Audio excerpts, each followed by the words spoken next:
Amén.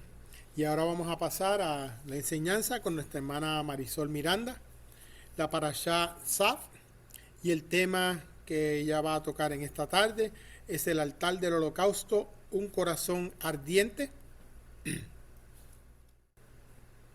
Shabbat Shalom, amados, el Eterno les bendiga. Disculpen todo este problema tecnológico, pero ya de por sí esto es un poquito tenso. Gracias por su paciencia y pues quiero con ustedes compartir la Parashat Saf, que es la que nos corresponde en la lectura de hoy. Vamos primeramente entonces a orar.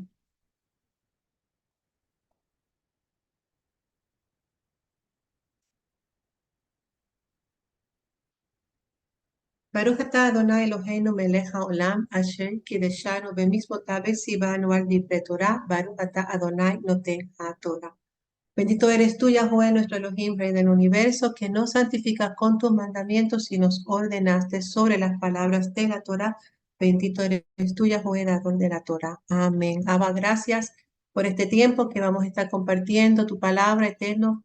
Te pido, Abba, que nos redimas el tiempo y que seas tú, eterno, hablando a nuestro corazón y trayendo la enseñanza que tú quieres para cada uno de nosotros. Permite que la palabra compartida, Abba, sea de ministración para cada uno de nosotros, así como ha sido para mi vida en lo personal, por los méritos de Yeshua. Amén. Amén.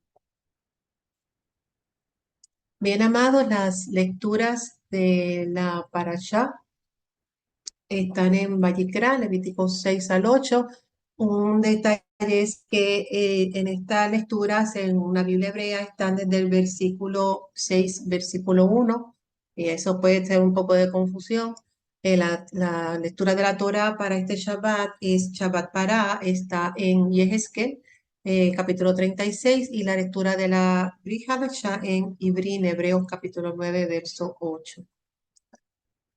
El título de esta parashá, que es el que compartió el pastor, el altar del holocausto, un corazón ardiente. Y el tema que vamos a estar discutiendo un ratito será las tres hogueras del altar. Las tres hogueras del altar del holocausto. Y el texto base ya nuestro pastor le dio lectura. Vamos a ver un poco acerca de qué es lo que nosotros encontramos en Vayikra, en el Sefer de Vayikra. Tenemos primeramente que este rollo contiene las instrucciones de cómo el hombre debe acercarse a Elohim. Vayikra es un texto donde nos va a hablar acerca de acercarnos a Elohim.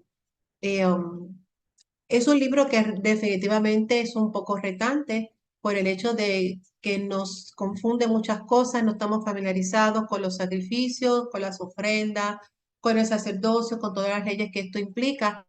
Pero si uno quita toda esa parte complicada, este protocolo, por ponerlo así, que pues, para uno poderlo entender tendría que dedicarse a estudiarlo. Si quitamos todo eso, ¿verdad? Que adorna, que rodea realmente, la esencia de Vallicra es algo muy simple y es acercarnos al Eterno. ¿Cómo acercarnos al Eterno? El pueblo salió de Egipto, recibió la Torá en Sinaí y se levantó el tabernáculo, como ya hemos enseñado y algunos hermanos han enseñado anteriormente, para que la presencia del Eterno fuera a morar con el pueblo.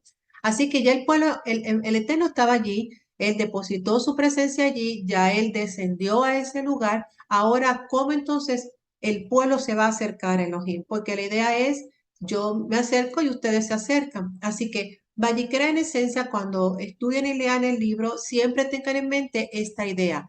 No es complicarse la vida, es cómo nos debemos acercar a Elohim. Y cada enseñanza, cada lectura, sea devocional o sea a modo académico, debemos pensar que este es el objetivo del Eterno, ayudarnos a nosotros a encontrarnos con su presencia. Y cada cosa que aprendemos debemos de medirla desde ese punto de vista.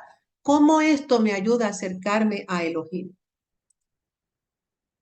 Lo segundo que encontramos en Vallecre es el protocolo de las ofrendas como medio para acercarse a Elohim. Algo muy importante, las ofrendas que son presentadas, y vamos a ver un poquito más adelante, tienen como fin acercar a Elohim. No es penitencia, no es el trabajo, no es que cuánto esto me cuesta, es el medio para acercarse a Elohim, es a través de las ofrendas.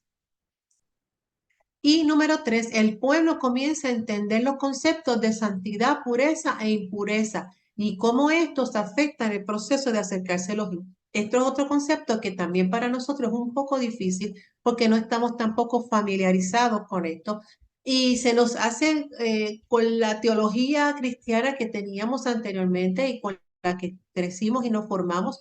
Estos conceptos son un poco como contradictorios y se nos hace un poco difícil entender, pero cuando se entiende en el contexto de la enseñanza de Baikra, lo que les dije es acercarnos a Elohim, podemos entonces entender qué cosas nos pueden ayudar a acercarnos a Elohim y qué cosas nos alejan de Elohim.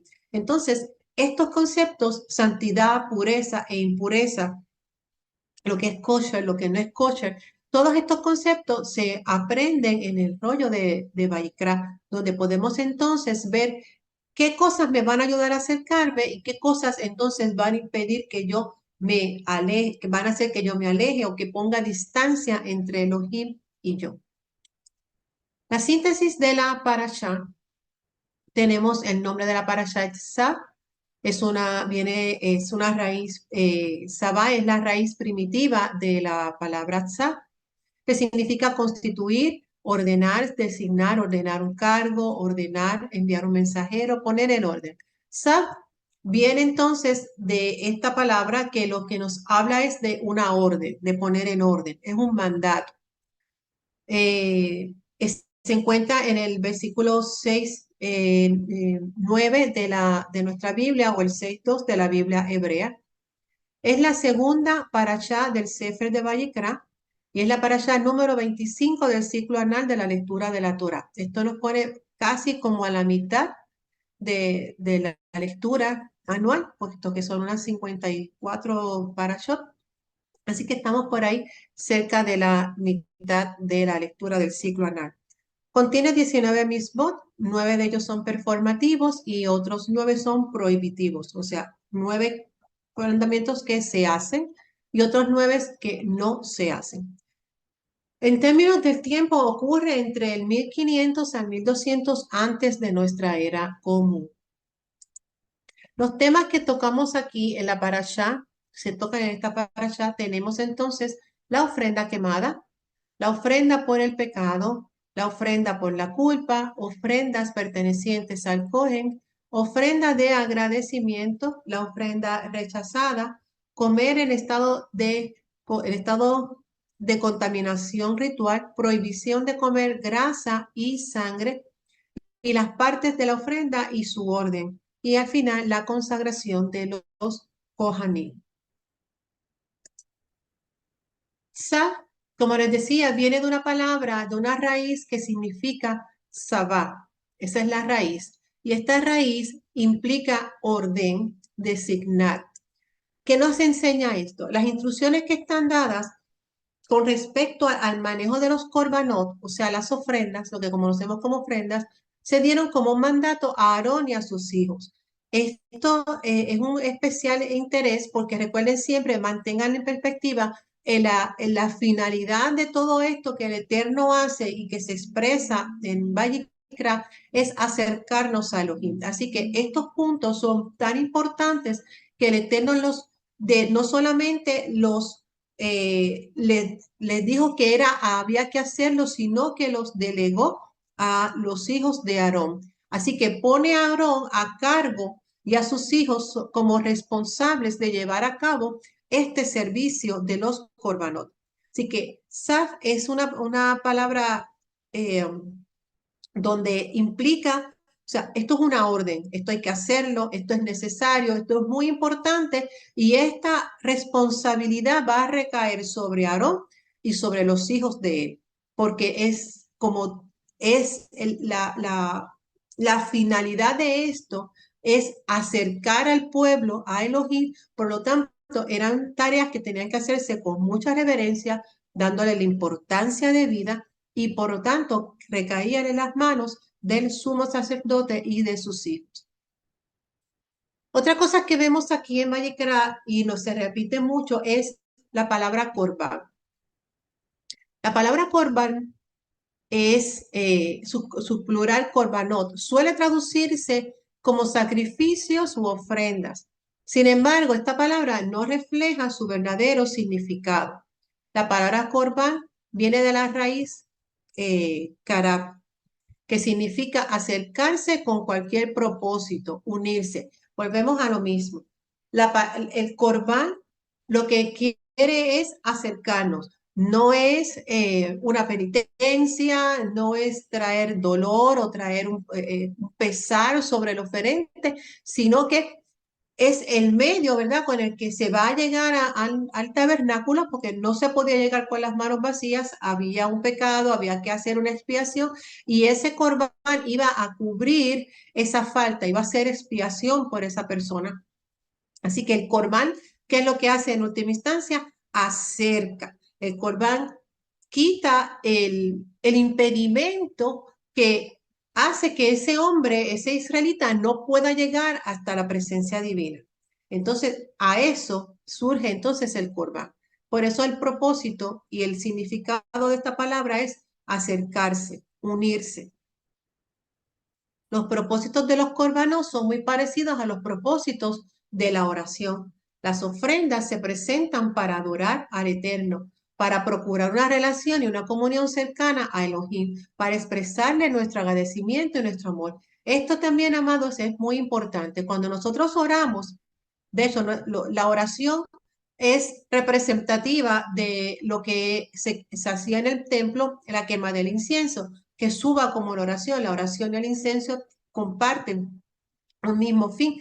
Así que cuando oramos al Eterno por las razones que sea, oramos para dar gracias, oramos para pedir y oramos para que nos pedir perdón. Así que hay una relación entre la oración y los korbanot. Así que podemos ver, para tratar, ¿verdad?, de ver, tener una perspectiva un poco diferente, que los korbanot hacen lo que hace la oración, en cierta manera, ¿verdad? No es exactamente lo mismo, pero podemos relacionarnos. El corbán acercaba al hombre a Elohim y nosotros, por medio de la oración, nos acercamos al Eterno. No podemos ofrecer un sacrificio, no tenemos templo y estamos muy lejos, inclusive aunque el templo esté levantado, no podemos ir a presentar un sacrificio todos los días, un tamid, un holocausto, porque estamos impedidos por la distancia. Así que por medio de la oración, entonces tú y yo nos acercamos al Eterno. Ellos se acercaban al Eterno por medio de los korbanot. Entonces, cuando hablamos de korbanot, hay algo que es muy importante y es el altar del holocausto. El altar del holocausto era como decir el corazón del templo. El altar era donde se llevaba a cabo el servicio divino, básicamente de todo lo que tenía que ver con el tabernáculo. Primeramente tenemos las ofrendas diarias. Todos los días se ofrecían las ofrendas, las que estaban prescritas por la Torá, más las que el pueblo traía. Así que todos los días se ofrecían ofrendas en el altar del holocausto.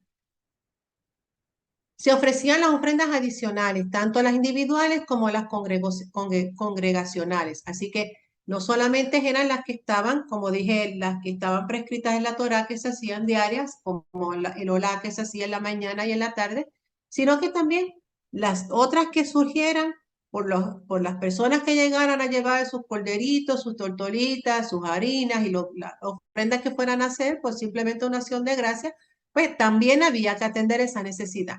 Así que había mucha actividad por ese lado.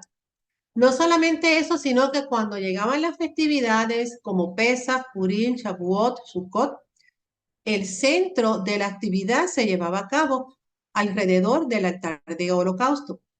¿Por qué? Porque cada festividad tenía sus propias ofrendas, sus propios córbanos que tenían que ofrecer para cada una de esas festividades eran diferentes. Así que además de todo lo que se ofrecía a diario, también se añadía lo que era relacionado a las fiestas. Tenemos entonces también que no solamente el altar está ocupado con los sacrificios, sino que también el altar es el que provee el fuego para hacer quemar el incienso en el altar de oro. No se podía quemar el incienso si no se obtenía fuego del altar. Así que tenemos una vez más, el altar provee para poder quemar el incienso en el altar de oro. No solamente eso, sino que también la menorá solo se podía encender con el fuego del altar del holocausto. Por lo tanto, todo, si lo resumimos, quizás con excepción de los panes de la proposición, todo lo demás que se hacía en el lugar santo tenía que tener su inicio en el altar del holocausto. El altar entonces se consideraba como el corazón del templo por la totalidad del servicio divino que se centraba alrededor de él. Era el utensilio principal para realizar los trabajos necesarios del tabernáculo, posteriormente en el templo. Sin este altar no era posible entrar al lugar santo a ministrar. Todo comenzaba aquí. ¿Por qué? Porque no había nada que hacer en el lugar santo si no pasabas primero por el altar del holocausto. No podías entrar a encender o a dar mantenimiento a la menorá porque tenías que llevar fuego del altar. No podías quemar el incienso porque también tenías que llevar el fuego. No podías llevar en Yom Kippur, si fuese el caso, llevar sangre dentro porque también tenías que ofrecer unos sacrificios primero. Así que, aunque el altar del holocausto no era quizás el lugar más agradable, vamos a decir, estéticamente, era, sin embargo, uno de los utensilios que mantenía la vida del servicio del tabernáculo.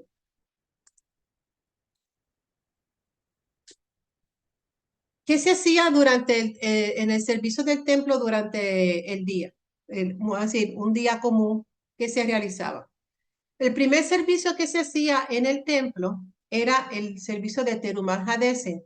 El año pasado yo vendí también sobre esta para allá y discutí sobre ese fue el tema que discutimos, el levantamiento, la separación de las cenizas, que consistía en quitar una parte de las cenizas del día previo que habían permanecido en el altar. Eso está en Levíticos 6:10. Así que en la mañana lo primero que se hacía el primer servicio era retirar las cenizas. Recuerden que se había quedado un holocausto, un cordero, que era la ofrenda tamit de la tarde, que se había quedado el día anterior quemándose, ¿verdad? Consumiéndose en el altar.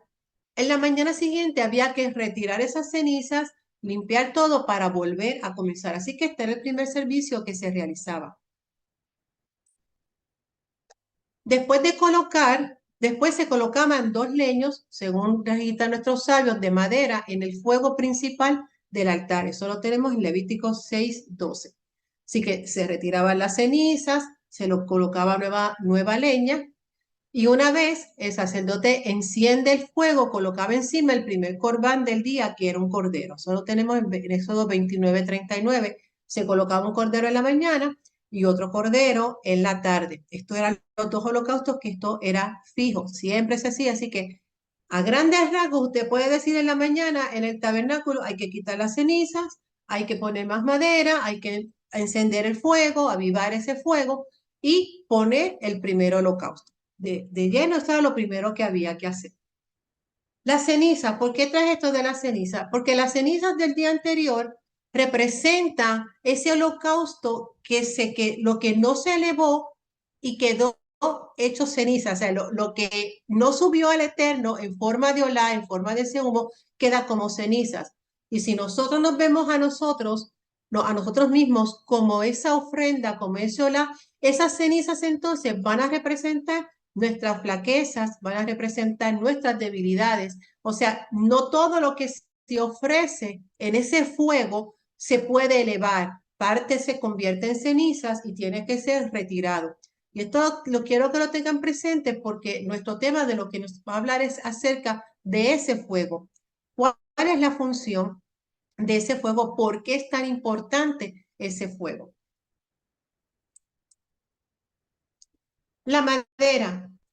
Nos preguntarán, ¿de dónde viene la madera? Es muy interesante la madera del altar, cómo se elige. La referencia más temprana que tenemos se encuentra en Nehemías capítulo 10, verso 43, y nos dice, asimismo echamos suertes para la provisión de madera entre los sacerdotes, los levitas y el pueblo, para que la traigan a la casa de nuestro Elohim, conforme a nuestras casas paternas, en los tiempos fijados cada año, para quemar sobre el altar del Eterno, nuestro Elohim, como está escrito en la ley, en la Torah. Así que en Nehemías, cuando regresan después del exilio, se comienzan a organizar las cosas, se establecen mediante suertes para ver cuáles son las familias que van a traer la provisión de la madera entre los sacerdotes y los levitas para proveer la madera del templo, la que se va a utilizar para quemar en el altar del holocausto. Otra referencia que tenemos también es que, esa no la tengo, pero hay otra referencia en Nehemías capítulo 13. Sí que se determinó que mediante suerte las familias y los tiempos durante el año en que se traería la madera a utilizar en el altar del holocausto. Amado, era un privilegio grande poder compartir y ser parte de esta ceremonia, porque se hacía una ceremonia como un tipo de procesión donde se traían las primicias, se traía la madera que se iba a utilizar para el servicio del templo. Así que era con esa madera que se encendía el fuego del altar. Venía de la provisión que el pueblo mismo traía. Con respecto a esto, creo que lo tengo más adelante, pero por si acaso se me va, básicamente se utilizaba de todo tipo de árbol. Más adelante los sabios establecieron 12 tipos de árboles específicos, mayormente utilizaban del árbol de higuera, el de higo, eh, pero no se utilizaban los de el fruto de la vid, el de la vid, ni tampoco el de oliva, porque estos se utilizaban para la libación en las ofrendas. Así que de estos dos tipos de árboles no se cortaba madera para la ofrenda, para el templo. Ahí está. Toda madera podía ofrecerse, excepto la madera del árbol de olivo y la de vid. Y esa es la razón por la cual no se podía ofrendar de ese tipo de árbol. Del resto, las familias llevaban ofrendas de madera para quemar en el altar. Bien, la palabra nos dice fuego perpetuo. En Levíticos 6:13 nos dice Esh Tamid. Hay un fuego perpetuo. Perpetuo también lo que nos quiere decir es constante, algo que se realiza continuamente. Y aquí tenemos entonces dos preceptos. Hay de los 18, de los 19 que mencioné, dos preceptos que tienen que ver directamente con el fuego del altar. Uno dice que hay que encender el fuego en el altar diariamente. Y el otro es la prohibición de apagar el fuego del altar. Así que por un lado, hay un mandamiento que les dice, hay que encender el fuego, y por otro lado, otro mandamiento dice, no se puede apagar. Y quiero que no pierdan, no olviden lo que dije en principio, cuando se establece en la Parashat Tzav, es bajo este contexto que el Eterno da esta orden. Esto es una orden y esto es muy, muy importante, por lo que ya les expliqué. No se podía hacer un servicio en el templo o en el tabernáculo si no había fuego en el altar. Y el detalle era que tampoco se podía utilizar de cualquier fuego. No es que, oh, pues se apagó, pues no importa, juntamos madera y que es que ese era el problema. No se podía utilizar ni cualquier fuego. No se podía usar cualquier fuego para el incienso, para la menorá, ni tampoco para el holocausto. Según los sabios enseñan que el fuego descendía del cielo, que Dios proveía ese fuego sobrenatural. También enseñan que ese fuego se mantuvo encendido desde la época del desierto hasta la caída del primer templo cuando salen al exilio. Así que de una forma milagrosa, ese fuego siempre siempre se mantuvo porque no podía apagarse. Era muy importante que fuera ese fuego. Era un fuego divino. Fue el fuego que primero descendió en unos capítulos más adelante, en el capítulo 9 de Vallicrá, nos aparece cuando se hace la inauguración, la ordenación del sacerdocio, desciende fuego del cielo y consume el holocausto. Así que ese fuego que ellos están protegiendo es un fuego divino, no es un fuego humano. Es un fuego como el fuego que ellos estaban acostumbrados a ver en la columna que los acompañó al salir de Egipto y que los acompañó durante todo el viaje. Así que era un fuego que no venía de manos humanas. No era un fuego que podíamos encender con dos maderitas, no. Por eso era tan importante mantener viva la llama de ese fuego. Era la responsabilidad del sacerdote. Vamos a ver entonces lo que la Torá nos habla acerca de los tres fuegos del altar del holocausto. Ahí, según la Torá nos enseña, en el versículo 12, lo vamos a ver un poco más adelante, hay tres referencias a tres diferentes tipos de fuegos en el altar. Dos de ellos eran encendidos cada día en el altar. Se les llama arreglos o ma'arajot. Uno de estos era el gran arreglo ma'arajá gedolá. Sobre este fuego, las partes del tamid fue lo que les mencioné, era la ofrenda que era continua, los corderos que se hacían en la mañana y en la tarde, y otras ofrendas eran quemadas. Así que, aunque nos dice que se encendían, no es que vamos a buscar fuego y vamos a encenderlo. Recuerden que no se podía dejar que el holocausto perdiera el fuego, o sea, tenía que ser quemado durante toda la noche. Por eso habían sacerdotes que hacían este trabajo, hacían turnos y mantenían ese fuego encendido. Pero la llama que estaba ya en la mañana, que había consumido, que se había llenado de cenizas, no era suficiente para todo el trabajo, ¿verdad? No es que la llama está súper alta y va a consumir los corderos y el carnero y todo lo que sea del día, así que había que añadir madera. Por eso se habla que eran encendidos, o sea, realmente es que se avivaba esa llama que estaba para poder subir una llama más fuerte que durara durante todo el día para los trabajos de las ofrendas que iban a ser puestas sobre ese altar, sobre esa leña durante ese día. Tenemos entonces una flama más pequeña que era encendida al lado del gran arreglo. Este era llamada el segundo arreglo, Ma'arajá Shenia. Disculpen un momento, amados.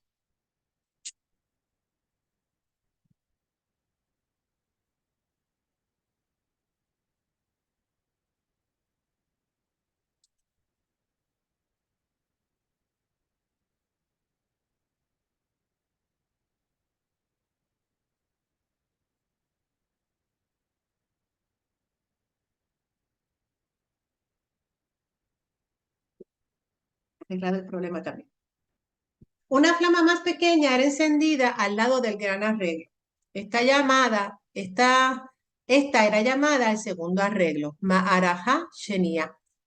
De este fuego se traían los carbones al lugar santo para quemar el incienso. O sea, era otra montañita, otro arreglo de madera, lo vamos a ver más adelante, donde entonces de este se sacaba los carbones para el incienso. Y había un tercer fuego, este se mantenía en el altar encendido con el propósito de cumplir con el mandamiento de Elohim, que siempre tenía que haber un fuego encendido. Este diagrama, yo espero que puedan ver bastante bien, tiene varias partes, pero solamente nos vamos a enfocar donde están las flechitas anaranjadas. Está el arreglo más grande, obviamente se ve por el tamaño que es el más grande. Ahí se colocaban las ofrendas, los corbanot, que van a ser quemados, los holocaustos, el tamid, las demás ofrendas que traían las personas. está el segundo arreglo, que es el que está al lado. Este arreglo era de donde se obtenía el incienso. Y el tercer arreglo es entonces de donde se mantenía, como les mencioné, como para cumplir con el mandamiento de mantener el fuego encendido. Así que básicamente en este altar, representando el altar en el templo, así estaban entonces los arreglos de las maderas y ahí están las tres pilas de madera donde estaban los diferentes fuegos con los diferentes propósitos.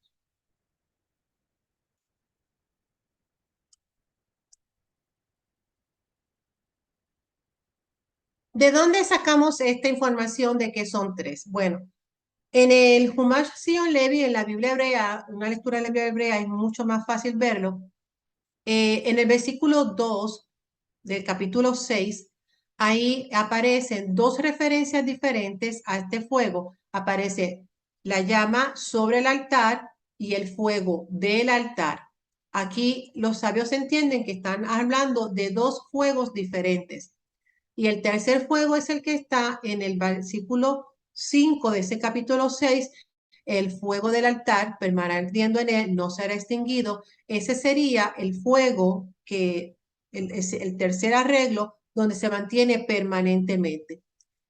Leí unos comentarios donde hay otros que consideran que había más de tres arreglos, especialmente para la fiesta, podía haber más de tres arreglos, pero básicamente este es el que más aceptación tiene, el que más se comenta es este que es el de tres arreglos. Así que estos tres fuegos estaban en conjunto en el altar del holocausto.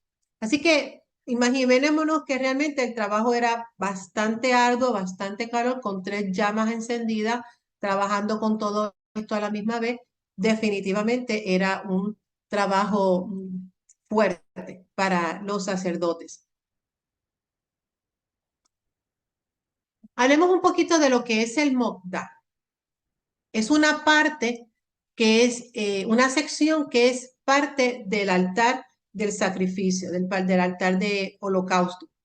Es el lugar donde se quema, es lo que se conoce como el plato o la parte superior del altar sobre el cual se colocaba y consumía la ofrenda quemada. Es esta parte que está señalada en la flecha. Este slide también lo tomé prestado de la parashá del año pasado. Esta sección lo vemos aquí en este altar donde todavía están en el tabernáculo, no es el mismo tipo de altar que ya tenemos en el templo, pero el Mokda es esa parte que está la parrilla. Según leí, es como decir en una chimenea donde usted pone el carbón en su casa, el que tiene la chimenea y que puede esto con madera, que quema madera en el invierno. Ese es el lugar donde se coloca esa madera, es ese plato, es esa base donde se va a quemar. Eso es lo que se le llama Mokda. Esta palabra viene de una raíz primitiva que es yakat, que significa quemar desde el hogar, encender. Es por esta definición, por esta raíz, que los sabios han entendido y le llaman a esto el corazón del altar. Si volvemos al slide anterior, vemos que este Mokda, esta parrilla quedaba en el interior, porque quedaba más abajo, es donde está realmente el fuego ardiendo. También se le conocía, por eso se conoce como un lugar donde se arde, es para arder, donde se quema. Y ese se le conocía como el corazón del altar, por el hecho de que ahí es donde, podríamos poner, ahí es donde sucede todo. El altar de bronce, como ya dijimos, era el corazón de la actividad en el tabernáculo. Y más tarde en el templo, todo iniciaba aquí. El fuego era un elemento primordial en el servicio del tabernáculo. Sin fuego no habría corbán, se podía encender la menorá y tampoco quemar incienso. El fuego del altar era la llave que abría las puertas a la presencia del Eterno. Este altar, aunque es de apariencia menos agradable, era el pilar para todo el servicio del templo. Por eso era una orden mantener el fuego encendido y no apagarse. Mientras yo meditaba en esto y pensaba que a pesar de que era el mueble del tabernáculo que más uso se daba, que quizás era la apariencia que no era la más linda, era realmente, en cierta manera, el más importante en poder abrir camino al hombre a acercarse a Elohim. Y eso me recordó la palabra en Isaías cuando dice que Yeshua no tenía buen parecer para que no le deseemos y quedó todo desfigurado después de pasar todo el proceso del Calvario, los latigazos, la corona de espinas, quedó todo desfigurado, que al ojo humano no inspiraba belleza, pero realmente fue su sacrificio, fue su ofrenda, fue el corbán que dio a paso y camino para que entonces nosotros pudiéramos llegar ante su presencia. Así que de esta misma forma, este mueble, el holocausto, no era lindo, era de bronce, estaba lleno de sangre, había mucho fuego, había cenizas, se trabajaba sobre él. No eran como los de oro que estaban dentro del tabernáculo, no eran como las columnas de plata que eran hermosas, pero era esta pieza la que realmente abría el camino para que el hombre pudiera acercarse a Elohim. De la misma manera que Yeshua abrió camino para nosotros, para acercarnos a Él, a nuestro Padre, a pesar de que costó su vida, a pesar de que quedó todo desfigurado e irreconocible, pero es esa dinámica que se da así como en el altar del holocausto, como se dio en Yeshua, nuestro Redentor. Mi corazón, un altar encendido. ¿Por qué estamos entonces en esta parte? Vamos a ver lo que nos dice en Lucas 24, 10, 32. Nos dice, y se dijeron el uno al otro, ¿no ardía nuestro corazón de nosotros mientras nos hablaba en el camino cuando nos abría las escrituras? Estas son las palabras de aquellos que caminaron con Yeshua en el camino de Emaús después de la resurrección, que él les comenzó a hablar, pero ellos no lo reconocieron, él no se dio a conocer. Pero cuando luego meditan y siguen como que y atando cabos, dice, ¿no ardía nuestro corazón de nosotros, nuestro corazón dentro de nosotros mientras nos hablaba en el camino, cuando nos abría las escrituras? El hombre esto nos demuestra que puede experimentar el fuego de Elohim ardiendo en su corazón a través de las escrituras, a través de la Torá, a través del estudio de la Torá. La revelación de la Torá debe despertar el espíritu del hombre que anhela acercarse a su creador. Estos hombres sienten el fuego como si la Torá cobrara vida dentro de ellos. Y en esa forma, amados, ellos pudieron experimentar ese ardor en su corazón. Algo que en su espíritu, porque no era su carne, no era su corazón carnal, en su espíritu algo les decía, esas palabras me llenan, esas palabras me impactan, provocaron un ardor, un ardiente fuego en mi corazón. Hay otro personaje, Jeremías, que expresó algo similar. Pero si digo, no lo recordaré, no le recordaré ni hablaré más en su nombre. Esto se convierte dentro de mí como fuego ardiente, encerrado en mis huesos, hago esfuerzos por contenerlo y no puedo. Jeremías describe este mismo fuego como una pasión por su servicio a Hashem. Jeremías trató de parar con el mensaje porque estaba cansado, había sido perseguido, estaba agotado, el pueblo realmente estaba rebelde. Y dije, no lo recordaré, no hablaré más, o sea, ya me cansé, pero había un fuego ardiendo en mi corazón. Así que esa experiencia, recordemos que esta experiencia del fuego lo que trae es una cercanía con el Eterno. en la medida en que experimentamos este fuego arder en nuestro corazón, a la medida en que nosotros avivamos ese fuego en nuestro corazón, ¿qué es lo que estamos avivando, amados? Es una relación con Hashem. Es estrechar esa relación. Recuerda lo que les dije al principio. El propósito de todo esto, no importa lo que usted estudie en el libro de Vallicrá, por más sencillo, por más complejo que sea, el propósito, el fin es el mismo. Cómo acercarnos a Elohim. Y la enseñanza del fuego en el corazón del altar como la llave que abre el camino para poder avanzar es lo mismo. El propósito es tener una relación con Hashem, tener una intimidad con Hashem. Y es esto lo que Jeremías estaba expresando. Siento un fuego ardiente, o sea, estoy tan cercano. Tú y yo somos tan cerca, estamos tan unidos que no puedo decir, no lo voy a hacer porque te amo, porque eres mi Elohim, porque estoy contigo y aunque esto me cueste, la pasión que siento es tan grande que no me va a dejar sufrir, lo que no me va a dejar parar de hacer lo que he hecho hasta este momento. Isaías también es otro personaje que tuvo una experiencia muy singular con el fuego del altar. Entonces dije, ay de mí, porque perdido estoy, pues soy hombre de labios inmundos y en medio de un pueblo de labios inmundos habito, porque han visto mis ojos al rey, el Adonai de los ejércitos. Entonces voló hacia mí uno de los serafines, con un carbón encendido en su mano, que había tomado del altar con las tenazas. Y él, y con él tocó mi boca y dijo, he aquí, esto ha tocado tus labios y es quitada tu iniquidad y perdonado tu pecado. Isaías, la experiencia de Isaías es totalmente sobrenatural.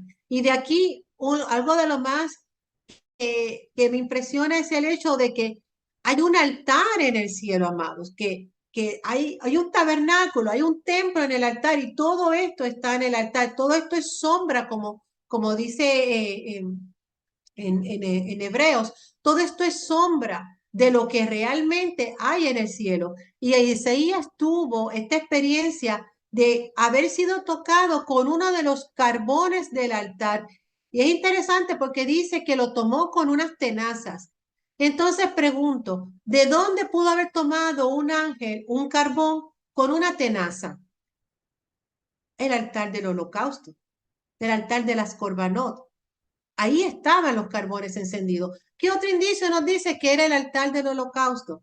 Nos dice que es quitada tu iniquidad y perdonado tu pecado. Ese era el altar del holocausto donde se daba y se podía encontrar esta reconciliación y este perdón, esta expiación se daba en el altar del holocausto. Así que esto trajo como esta experiencia para Isaías algo que cambió su vida.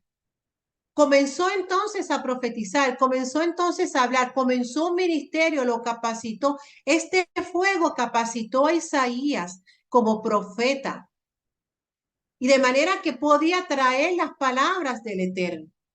Así que vemos en estos tres casos, amados, que la experiencia de cada uno de ellos fue especial, que cada uno puede construir su propia experiencia con el Eterno, que Hashem es individual y que Él trata a cada uno con sus hijos individualmente. Por lo tanto, cada uno debe procurar su propia experiencia única. Cada uno de nosotros debemos procurar tener esa experiencia de que nuestro corazón realmente se convierta en ese lugar donde arda el fuego de Elohim, la presencia del Eterno, que abra el camino para nuevas experiencias, para nuevos conocimientos, para elevar nuestra vida, para que se abran las puertas del lugar santo, para que se abran las puertas del lugar santísimo. Pero eso solamente ocurrirá cuando comience a arder el fuego del altar, no cualquier fuego, no el fuego extraño que ofrecieron los hijos de Aarón, sino el fuego santo, el fuego divino, el fuego que viene del cielo, el fuego que está expresado en su Torá, como dice la palabra, que su Torá es una Torá de fuego y que llama a sus discípulos como llama de fuego, dice la Torá. Así que esta experiencia, amado, de conocer al Eterno, de tener intimidad con el Eterno, tiene que estar en nuestras vidas, tiene que afianzarla, tenemos que buscarla, tenemos que procurarla. ¿Cómo hacemos entonces esto? ¿Cómo procuramos mantener este fuego encendido? Primeramente, dependencia del Eterno. Así como los israelitas dependían del fuego para sus ofrendas, debemos expresar total dependencia del Eterno para todas nuestras necesidades. No había manera de hacer una ofrenda sin que no pudieran depender del fuego del Eterno para ofrecerla. Así que lo primero que tenemos que tener en nuestra lista es aprender a depender del Eterno. Y eso trae otra listita más pequeña, a tener emuná, a tener confianza, a saber esperar en Él. Todo esto está, amados, en la dependencia del Eterno, en creer que Él es único y suficiente para tu vida. Número 2, el Salmo 127:1 nos dice, si Hashem no edifica la casa, en vano trabajan los que la edifican. Si Hashem no guarda la ciudad, en vano vela la guardia. Así que nada de lo que nosotros podamos hacer va a añadir. Todo, dice el Salmo, es en vano si no es Hashem el que edifica. Por lo tanto, tenemos que dar el espacio para que el Eterno sea el que obra en nuestras vidas, para que el Eterno dirija nuestra vida, para que sea el que nos hable, para que sigamos sus indicaciones, porque de nada vale que yo siga las mías. Tenemos que seguir las indicaciones de Hashem, tenemos que mostrar, dependemos de ti, creemos en ti, por eso esperamos en ti. Disciplina. Primera de Timoteo 4:13 nos dice, entre tanto que llego, ocúpate en la lectura de las Escrituras, la exhortación y la enseñanza. No descuides el don espiritual que está en ti, que te fue conferido por medio de la profecía con la imposición de mano. El fuego perpetuo en el altar expresaba la devoción de Israel hacia Elohim, indicando que ellos estaban a su servicio en todo tiempo, en el santuario. Siempre estaré aquí velando que el fuego no se apague. Siempre estaré aquí ocupado, como dice Pablo, ocupado en las escrituras, ocupado en no descuidar el don, ocupado en mantener vivo lo que tú pusiste en mis manos. O sea, es ocuparse, es estar disciplinado, es el compromiso, es la lealtad que nosotros mostramos al Eterno en mantener el cuidado. Una de las cosas que me gustó de la lámina que seleccioné, la que han visto de fondo en la mayoría de los slides, es un sacerdote que está sentado precisamente cuidando ese fuego. Y así nosotros tenemos que ocuparnos diligentemente en cuidar de ese fuego que fue depositado en nuestras vidas. Esa primera llama que fue puesta en nuestro corazón, tenemos que cuidarla, tenemos que velarla, tenemos que hacer que ella crezca, no que se apague. Recordemos, es un mandamiento no apagar la llama. Es un mandamiento, hay que mantener la llama encendida, no solamente la llama del altar del holocausto, la llama que fue puesta en ti, lo que fue depositado en ti. También tienes la responsabilidad de no apagarla y mantenerla encendida. Segunda de Timoteo 1:6 nos dice, por lo cual te recuerdo que avives el fuego del don de Elohim que hay en ti por la imposición de mis manos. Pablo está hablando básicamente de lo mismo, aviva el fuego, esa cercanía, esa relación con Elohim, ese don que se te fue dado, esa experiencia que tuviste cuando se te impuso a las manos. Está hablando de un momento en particular donde la Rúa tuvo que haber llegado sobre la vida de Timoteo y haber expresado sobre él su aprobación y su bendición. Eso, Pablo le dice, avívalo, cuídalo, protégelo, haz que crezca, no lo descuides. Mantener el fuego requería de varios turnos de sacerdotes, quienes velaban de añadir la leña necesaria. Esto es un trabajo continuo. Para que el fuego no se apagara, tenía que haber alguien constantemente velando en el altar. No se podía descuidar, había que velarlo, si no se iba a apagar. Por lo tanto, esto es un trabajo continuo. Nos habla de la permanencia, nos habla de no descuidarlo, te habla de que no permitir que las inclemencias del tiempo lo apaguen, que los afanes de la vida no lo ahoguen, que nuestras preocupaciones no lo ahoguen, que lo que me falta me deja de faltar o lo que tengo que dejo de tener, que la preocupación no apague ese fuego. Hay que echarle leña al fuego. Aquí sí que hay que hacer leña al fuego. Hay que ponerle el combustible al fuego de nuestro corazón, en la presencia del Eterno en nuestra vida, hay que avivarlo. El fuego, en Levítico 9:24, como les dije hace un momento, nos dice, y salió fuego de la presencia del Eterno que consumió el holocausto y los pedazos de grasa sobre el altar. Al verlo todo el pueblo clamó y se postró rostro en tierra. Ese fuego, amados, que ellos cuidaron era el fuego de la presencia del Eterno, el que bajó y llenó y consumió todo el holocausto. Es ese mismo fuego que también fue puesto en ti. Es el mismo llama que recibimos cuando Yeshua llegó a nuestra vida, cuando nos reconcilió y depositó una medida, un don en cada uno de nosotros. Somos responsables de esto, amado. Y quiero terminar con este versículo que es de la Haftará, no de la Haftará de la Parashá del Shabbat Pará, sino de la Haftará que tocaría de esta Parashá.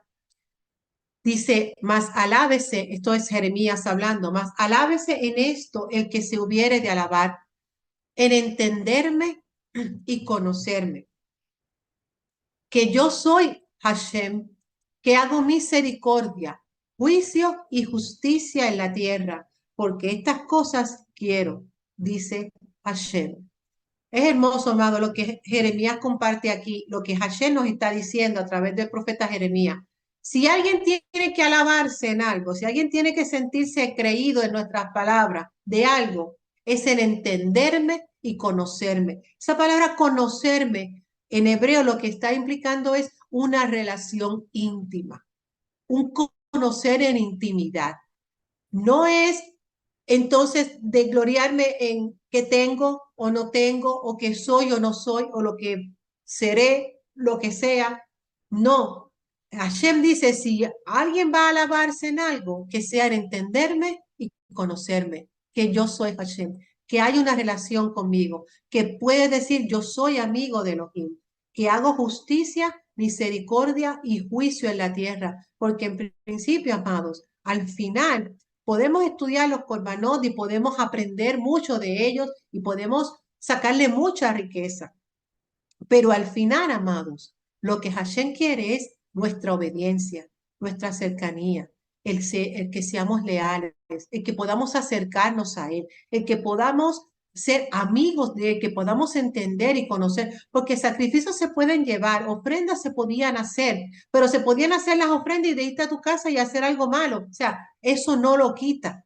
La ofrenda no es algo de que hice la ofrenda y estoy cubierta, no. Lo que te hace estar cubierto o cubierta delante del Eterno no era la ofrenda, es la fidelidad, es la obediencia.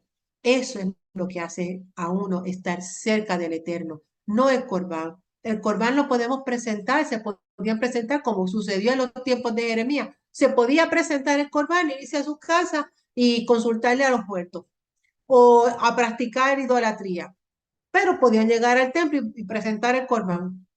Eso no les garantizaba, eso no era ninguna seguridad. Lo que Hashem quiere es que me entiendan, que me puedan conocer.